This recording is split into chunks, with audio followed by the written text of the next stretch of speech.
I remember last year at this time, you had probably the most intact group of returning players in the country coming in. Just compare and contrast your situation with that and what you have right now. Yeah, different. Different. I mean, obviously, I think it's different for me, and it's different for a lot of people. The opportunity to bring in new players that are experienced, but all from other places. So, we got a team that, half of our players are back from last year. Then there's another half is new guys. But the good thing is it's new guys who produce. It's new guys who were all conference players, new guys who average a lot of points and were productive. So at least we don't have all new freshmen. Right. We have new experienced players.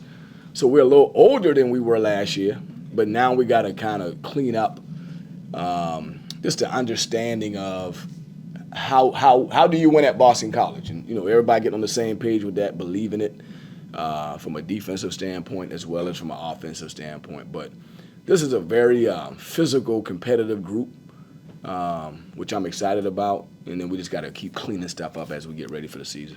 Okay. Coach, you mentioned the physicality. That was an intense 2 hours of practice. Do you like when it's that, high intensity this early on and it's only October, or do you want them to kind of rein it back a little bit? Well, I mean, I think that it's harder to rev them up than to slow them down. So I'd rather them be revved up, and then I say, hey, we got to slow down or practice shorter at some point, because the worst thing you want to do is get into a game and the team you're playing against, their intensity level shock your system. I don't want our system to be shocked as it pertains to intensity and physicality. So we got to practice hard. Sorry. Coach, in terms of expectations, year one was the foundation. Year two was growth and progress. Last year was supposed to be breaking through. What do you see as the expectations for this year with such a drastically different roster? Yeah, really just try to take the next step and move the program forward. I mean, as you climb a hill, if you climb a mountain, they say the mountain don't care. You got to climb it. I mean, that mountain can't talk to you, right? So we've been climbing a mountain since day one. And we're not down at the bottom where we were. We're not at the top. We're somewhere in between. So we want to continue to climb. We want to look up.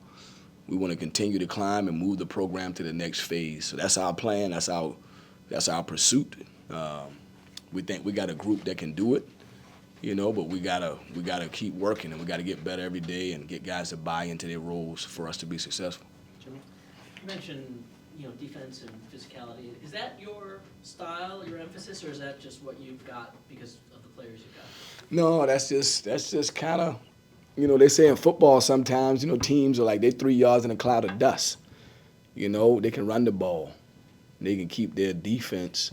The defense can rest a little bit because they can run the ball, right? They can get 2 yards here, 3 yards there. So for us, that's always been my upbringing in coaching has been defend, rebound, and take care of the ball.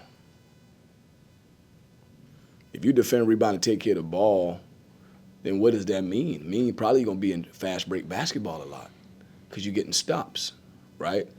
And then now you got to execute in the half court. So that's to be the next phase of it. But it's always been, my upbringing has been defense, rebound, take care of the ball.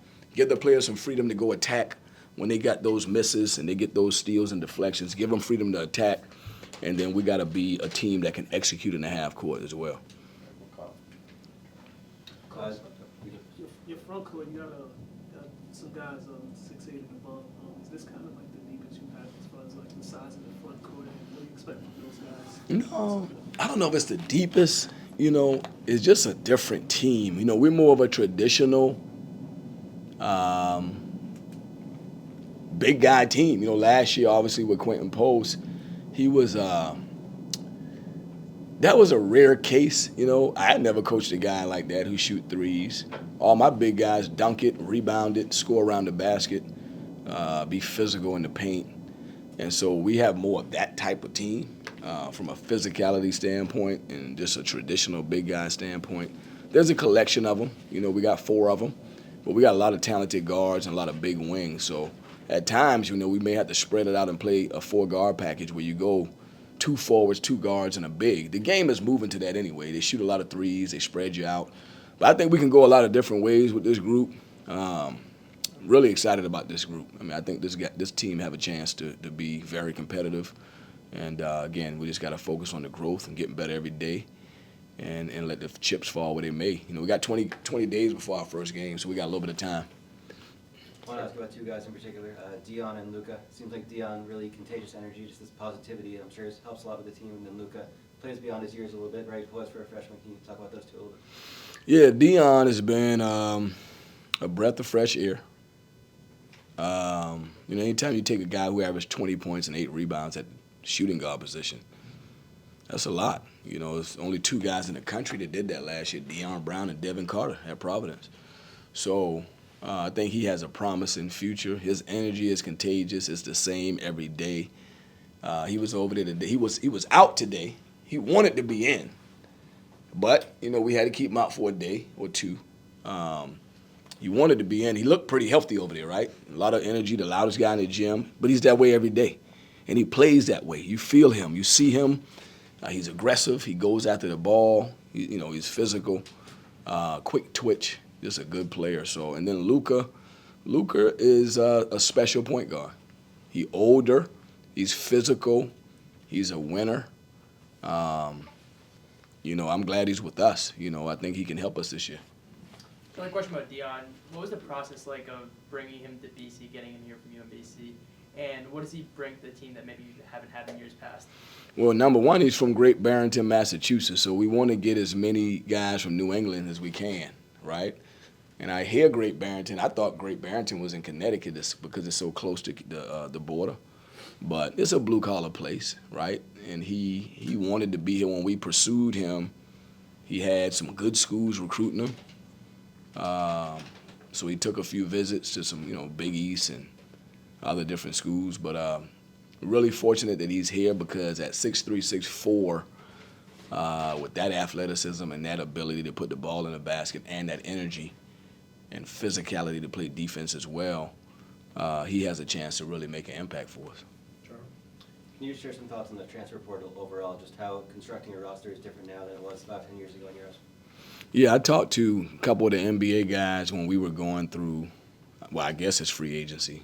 I didn't look at it as free agency, but I talked to Brad Stevens about it. I talked to Wes Wilcox with Sacramento and Dave Tellett with the Spurs, all guys who in a position as a front office NBA guy, but they weren't 7-8 years ago, when I met them guys. So I could have a real conversation with them. And basically when we were going through the departure of a few players, my conversations with them they were very excited about the opportunity we had. They said, hey, guy, this free agency, it's a great opportunity to make your team better.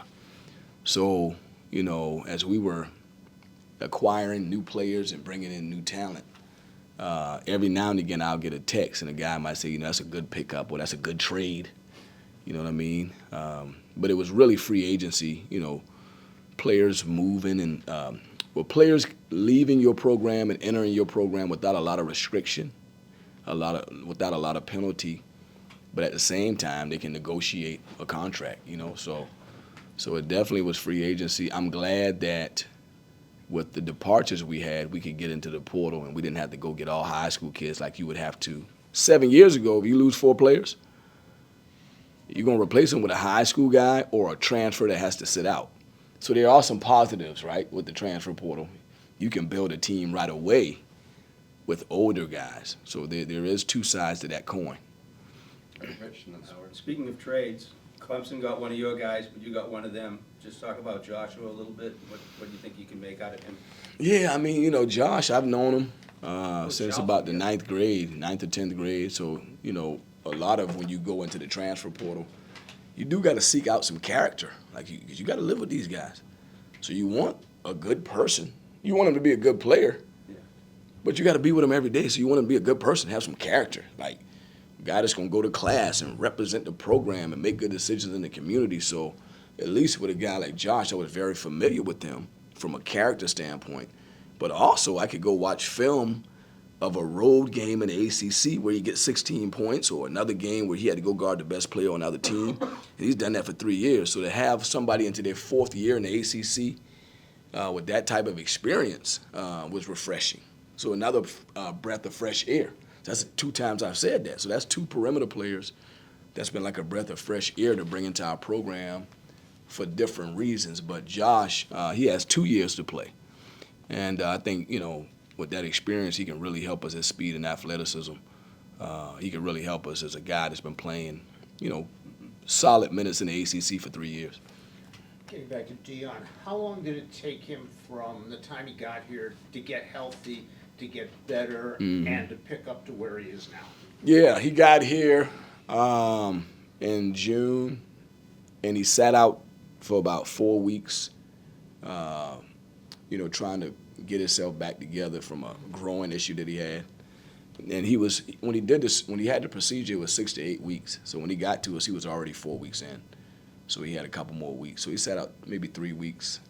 By the end of July, middle of July, end of July, he was playing. I mean, he was playing. He was aggressive. He tried to go right back to 100%. I was trying to keep him at 40%, 50%, 60%. But he was trying to go right back to 100%. And then he hit his rhythm a little bit in August. And so, he's healthy. He's confident now. He's found his rhythm. So we just got to keep him moving in the right direction. All right, last one. You bring in Steve Smith to replace Anthony Goins. Is his role on the coaching staff going to be similar to Coach Goins, or do you envision a different sort of role for him? Yeah, everybody's different, obviously, when you on your staff and you want it that way. So Steve, me and Steve worked together at Clemson back in 2012 through 14. But, you're talking about a guy that's been in the ACC for 13 years. So when I had the opening, I was thankful that he would leave Florida State to come here, and come help us continue to build. But just really good to have somebody with that type of experience. He should be a head coach, right? 20-something years in the business, 12 years in the ACC. So I gotta try to empower him to make an impact on our program, offensively and defensively, specifically with the experience that he's bringing, with him. All right. Thanks, All everyone. right, appreciate it, guys.